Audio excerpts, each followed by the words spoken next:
so go there, Malachi, right before Matthew, right? So we'll look at that. Let's see. How's everybody's week? We'll look at it next week. It's longer. It might take. Yeah. I skipped one, but I'm not skipping it. Okay? It'll probably be 2 weeks. What's that? Sorry if you're prepared, but this is what I prepared for, so that's what we're going to do. Anyway, we looking at the minor prophets. You guys got, from the comments, sounds like you guys got our rhythm. I messed you all up, right? Sorry about that. Anyway, we're going to go over introduction to the book. As with the rest of prophets, who would be the author of Malachi? There you go. It says the burden of the word of the Lord to Israel by Malachi. It's something we note over and over again, and we understand that this was the burden of the word of the Lord to Israel by who? Who's the messenger? You got it, right? It's Malachi. And so I was thinking about this as we think about how this is. You know, for me, I'm a visual person, and so illustrations help me a lot. You have a mailbox, right? How many of us have mailboxes? Most of us. And on the front of the mailbox, what does it say?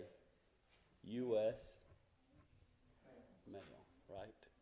So sometimes we joke about the what the mailman brings, right? And we say, well, the mailman only brings bills and junk mail and not enough checks, right? We say things like that. Whose fault is it? Well, we can blame a lot of people. What's that? Ours. How about we look at, say, not the mailman's? What's his job? Yeah, so sometimes we say don't shoot the messenger. And so, anyway, as I was thinking about this verse earlier, I was thinking about the burden of the Lord. The way this verse is worded to me, it just stands out. It's a short verse. As this is the burden of the word of the Lord to Israel by Malachi. He's like, I'm just a mailman.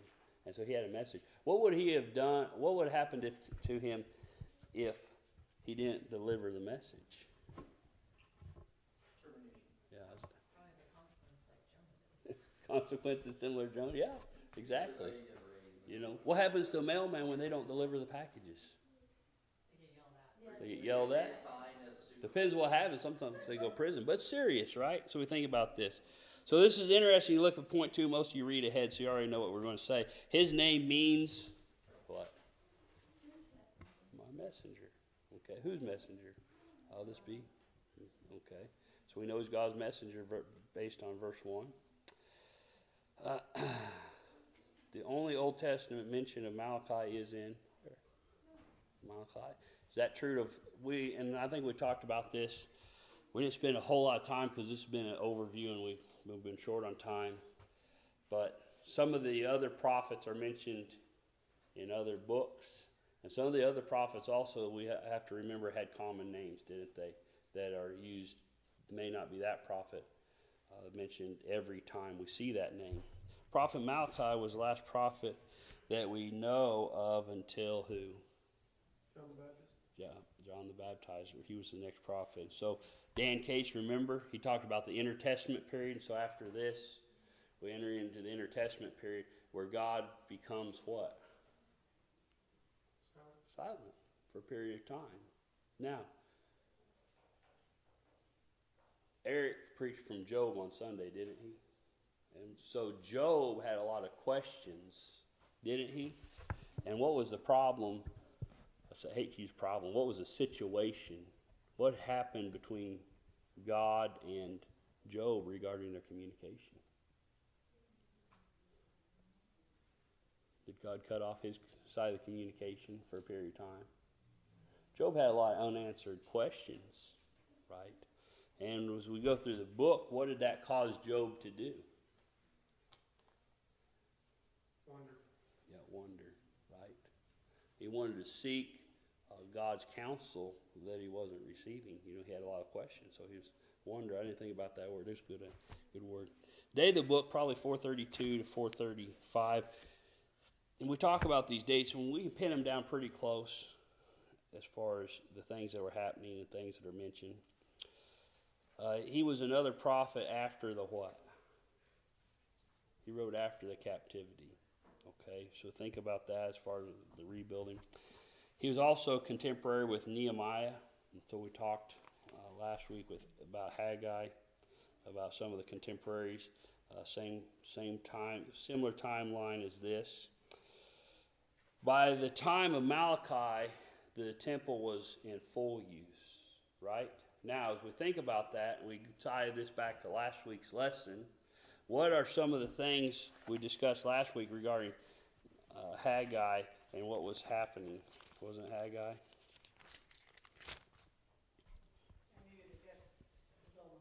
They needed to get it finished, right? They had a project they started, they didn't get completed. And so we think about that. They're distracted by other things. Has anybody ever seen that?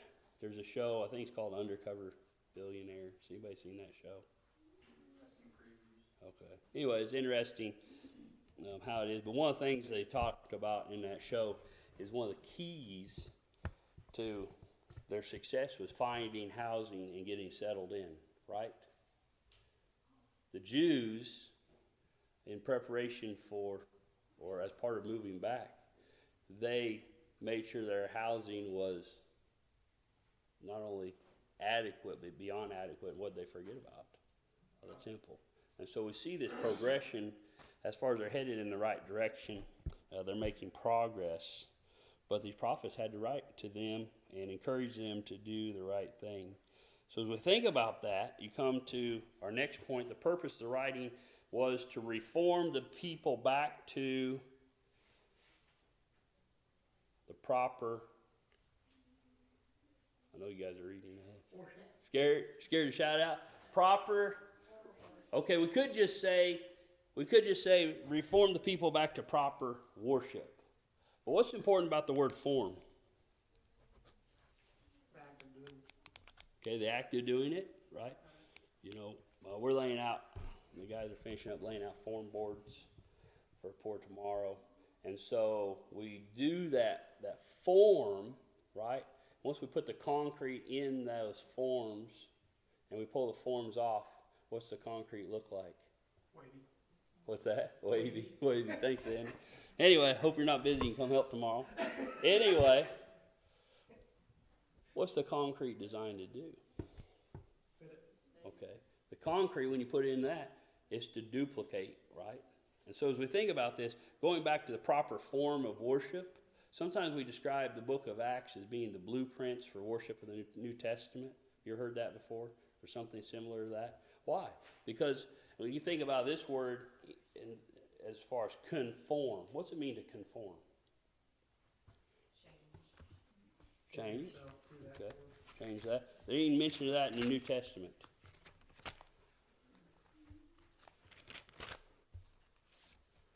How about not being conformed? All right, you're on the right track. Okay, let's go. Let's look at real quick Romans 12, 1 and 2 as we think about the theme. Then we're going to go back to Malachi and read these verses.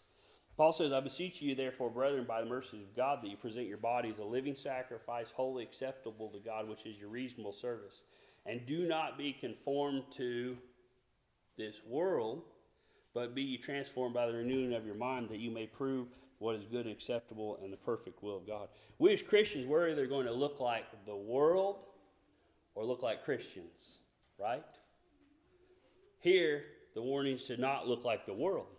And so as we think about this, the way this is worded, the Malachi, and we're going to read these verses here, Malachi 3 and verse 7. And we're going to go ahead and just read 3, 7 through 10 as we think about this. 3, 7 through 10. It says, yet from the days of your fathers you have gone astray from my ordinances and have not kept them. Return to me, and I will return to you, says the Lord of hosts. But you say, in what shall we return? And as we think about the Jews, who did they think about as their fathers?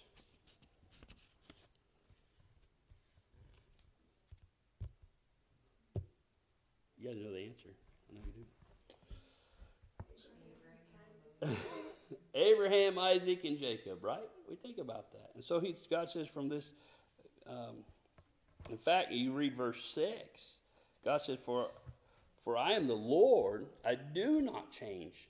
Therefore you are not consumed, O sons of Abraham, Isaac, Jacob. Okay. If we think about this, as I think about this, why did they struggle? Away from God. What's that? They went away from God. Yeah, that's right. But why? Why did they go away from God? They intermingled. Okay. I think we could keep asking this question and get a lot of good answers tonight. And we could think about different times and different accounts, right? How about this answer? Because they're human, right? If we think about that, we could go to James, talk about, when we are drawn away by our own desires or lust, depending on the translation, right? So you think about that.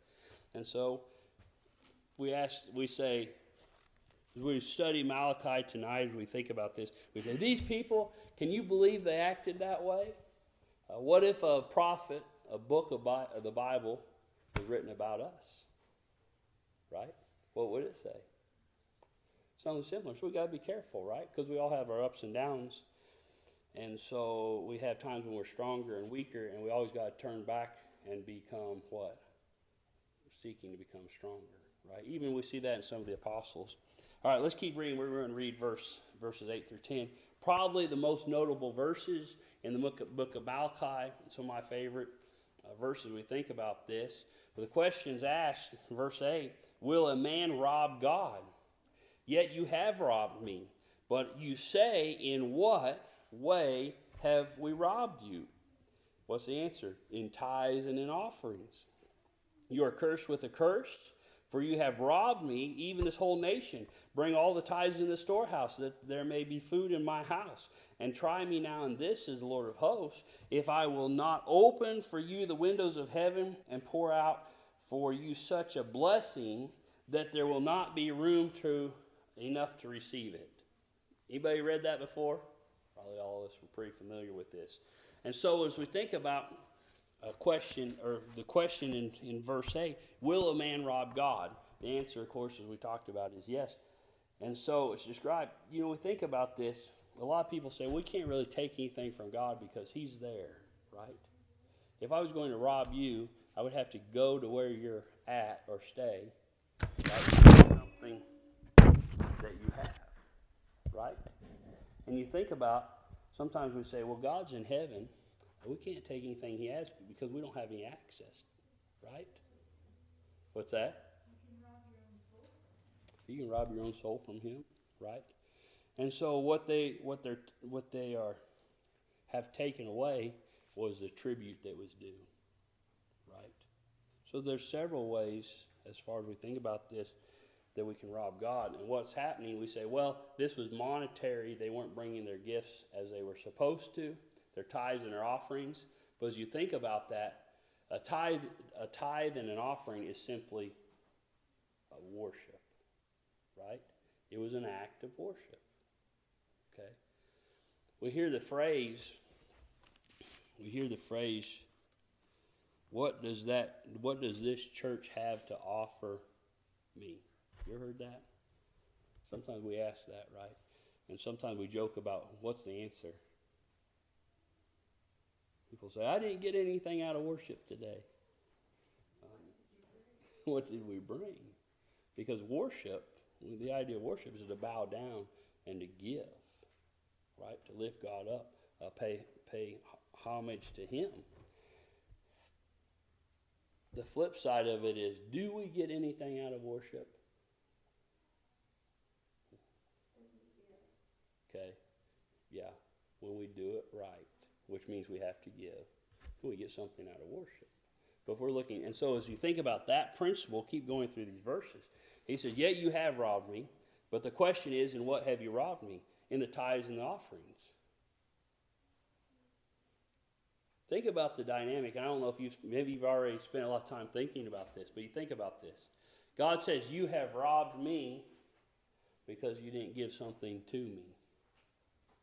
Okay. Whose was it? God's. It was his, and I think there's going to be two answers to this question as we think about this. But neither one are incorrect, but they're his because of why.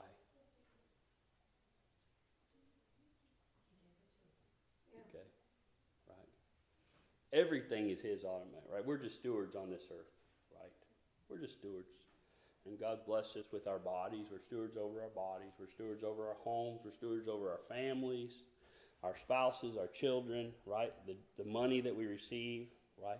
So that's part of it. But think about it, which is tied to the same thing. We think about this. They robbed from God because he was due those things through worship. Right? Think about this. You get a letter in the mail. Here we're back to the mailbox, right? It's a bill. You say, well, I'm not going to pay it. The principle is you're robbing who? That company or that creditor, right? You're robbing them. You say, well, I didn't rob them. I didn't take anything from them. Yeah, you're being billed for service, right? We go back and we think about what was said in Romans 12. I'm sorry I didn't mark this. It'll take me a minute to go back. Romans 12, verses 1 and 2. Okay. He says in verse 1, I beseech you therefore, brethren, by the mercies of God, that you present your bodies a living. We read about tithes and offerings in Malachi, which is a form of sacrifice. Okay? Then the end of verse 12, it says, which is your reasonable. Anybody have any other translation? The word a little bit differently. Not that that's incorrect at all. Acceptable. Okay. Which is your acceptable. When we go to work and we put in 40 hours of pay, in fact, there's a little deal I saw. A guy was asked a lawyer. He said, "Hey, can a company that I work for, can they lower my pay and then tell me 2 weeks later when I get my paycheck? Can they do that?" It's not legal, right? If we sit down and have that conversation, but they can't just automatically do it because they are robbing. It's stealing, right? So we look at this. Or stealing. It says, which is your reasonable service. We go to work, we work 40 hours, whatever our pay scale is, $10 an hour. You expect to get $400. I'm not talking about Uncle Sam. At the end of the week, right? Okay? But if you got paid, if they paid you for 41 hours and you worked 40 hours, is that reasonable? Yes. You say, well, I'd be okay with that, right? And sometimes employers, I've had work for people who they give you a bonus like that, right? And that's okay if they choose to, right? But if you work 40 hours and they pay you for 41, what's the right thing to do? Okay, you let them know because, right? What if they pay you for 39 hours? I'll talk to them for sure. No, that's the way it usually works, right? Because that's reasonable, right? So, God says it's reasonable. This is what's required or expected or reasonable to present our what? Our bodies a living sacrifice. Okay? He says, and don't be conformed to this world, but be transformed by the renewing of your mind, that you may prove what is good and acceptable and perfect will of God. Well, I think we need to realize in verse 2 is sometimes what God expects from us seems unreasonable. Would you agree or disagree? Sometimes what God expects of us seems unreasonable at the time. That word seems, the idea of that is, my opinion says, right? Okay. But then in verse 2, he said, be not conformed to this world. Most of the world thinks God's requirements are reasonable or unreasonable. Since they're not following unreasonable. Okay. Or they don't understand, right? You say, well, that doesn't make sense to me. Well, of course it doesn't. Because you haven't been renewing your mind in order to understand, right? Okay? So he says, I beseech you, therefore, brethren, by the mercy of God, that you present your bodies a living sacrifice. Because it's reasonable to expect. Don't be conformed to this world, because we're conformed to this world, what will we refuse to do? Sacrifice. Yeah, present our bodies as a living sacrifice. Okay? In order for us to do this, we're going to have to transform our minds. So that we can do what? Prove what is good, what is acceptable, and what is God's will. When we realize those things, then we'll realize that it's reasonable to do so. Right? Do we agree or disagree? So we go back to Malachi. Come back to Malachi. Verse 9, God says, you're cursed with a curse because you robbed me. He says, even this whole nation robbed me. And again, was God lacking anything? You know, if people steal something, if I come steal your car tonight in the night and you get up to go to work in the morning, there's going to be a problem, right? Nothing we do in robbing God takes any away from God in that it inhibits him or harms him necessarily. But what it does is it hinders our relationship with him, right? And it hurts him. So, he says, verse 10, he says, what's the command? Bring some tithes into the storehouse. Is that what it says? Why? It's all. Because that illustration we used a few minutes ago about the 39, 40, or 41 hours, right? What does anybody know what, I'm sure we do, what does the word tithe mean? You know the definition? 10%. 10% means 10%. You say, well, it's been a tight month for the Jews, so we're going to bring 8%, and we'll try it, and we'll see if that appeases God, and maybe he'll bless us, and next time we'll bring our 10%, or maybe 12. Now here's the thing, we think about the end of verse 10. He says, if I will not open for you the windows of heaven. Right? That word if there,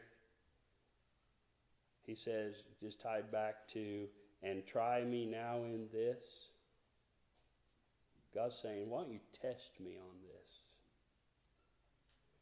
He says that I will open for you the windows of heaven and pour out for you such a blessing as there is not room to receive it.